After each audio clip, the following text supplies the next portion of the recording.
Hello guys, welcome to Generation Unravel. In this video, I'm going to be showing you how to fix problem with Roblox not running. And yeah, encountering our problem so it won't run anymore. But we have one solution and one alone.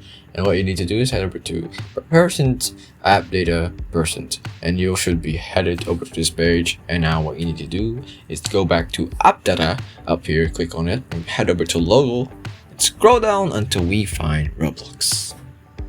Alright, here we have Roblox. What we need to do is just delete this because we don't need it anymore. Delete it. Don't worry, it will be what do you call that? Refilled later on, and you're not gonna lose anything. Roblox is online, so your account is also stored in the cloud. Doesn't matter if it's gone on your PC, right?